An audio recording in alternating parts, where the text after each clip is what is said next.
TDP నేత దాడి వీరభద్రరావు మీడియాతో మాట్లాడుతున్నారు. ఇప్పుడు లైవ్ చూద్దాం. వైజాగ్ పరిపాలనా రాజధానిగా కానీ, అమరావతిని కానీ, కర్నూలుగా కానీ న్యాయ పోరాటాలు ఎలా చేసినప్పటికీ కూడా అభివృద్ధి చేయడానికి ఏమిటి మీ గడ్డు? ఎందుకు అభివృద్ధి చేయలేదు? ఒక్క బ్రిక్ అయినా, ఒక్క ఇటుకైనా ఈ మూడు ప్రాంతాల్లో ఎక్కడ వేశారా? ఒక్క అభివృద్ధి కార్యక్రమం చేశారా? చూపించండి. అది లేదు. దానికి ఎవరు అడ్డుకున్నారు? అభివృద్ధి చేస్తారంటే ఏ కోర్టు అడ్డుకోలేదే. అభివృద్ధి చేయమని కూడా కోర్టు ఆర్డర్ ఇచ్చింది.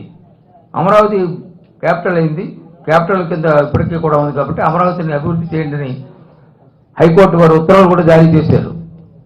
జారీ చేసి సంవత్సరం దాటిపోయింది, ఎక్కడా కూడా లేదు. కర్నూలులో న్యాయ రాజధాని అన్నాడు. మొన్న 2 పర్యాయాలు పార్లమెంట్లో రిప్లై ఇచ్చారు న్యాయశాఖ మంత్రి.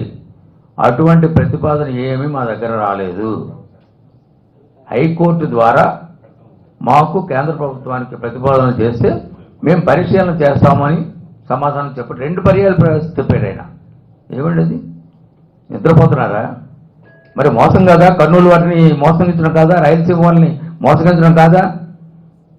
న్యాయ రాజధాని అన్నదానికి ఎక్కడ ప్రయత్నాలు అయినా చేశారో మీరు? ఎక్కడా ప్రయత్నం చేయలేదు. ప్రయత్నం చేయకుండా ఇంకా న్యాయ రాజధాని కర్నూలులోనే ఉందని మనం చెప్తాడు. కర్నూలులో న్యాయ రాజధాని ఉండేటువంటి పరిస్థితి వస్తే విశాఖపట్నానికి హైకోర్టు బెంచ్ పెట్టాలని మేము డిమాండ్ చేశాం. ఆ ప్రయత్నం కూడా ఇవాళ వరకు లేదు.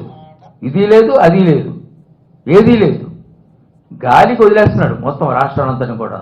అందరినీ ఇబ్బందులు పాటు పెట్టేస్తున్న పరిస్థితి అది అయిపోయింది. అమరావతిలో 32,000 ఎకరాలు ఒక్క పైసా పెట్టుబడి లేకుండా చంద్రబాబు నాయుడు గారు ప్రూవ్ చేశారు. దానికి మొత్తం మీద కాదన్నారు.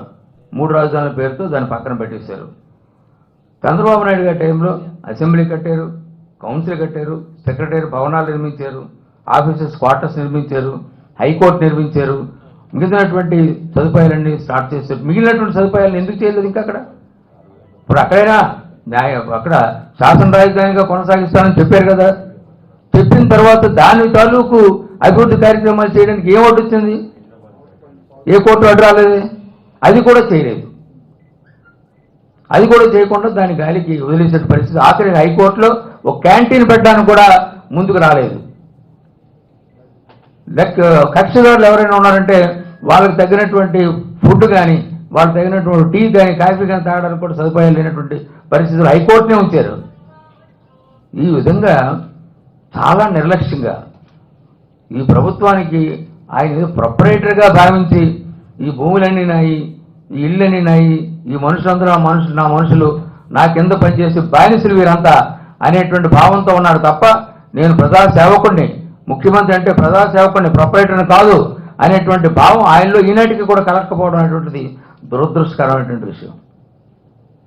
ఏదో ఆనాడు ఒక బ్రహ్మాండమైనటువంటి వేవ్ ఇచ్చారు. ఇదేమో సాధిస్తారు రాజశేఖర రెడ్డి గారి కొడుకు బోల్డంత రప్పించడానికి అని చెప్పారు.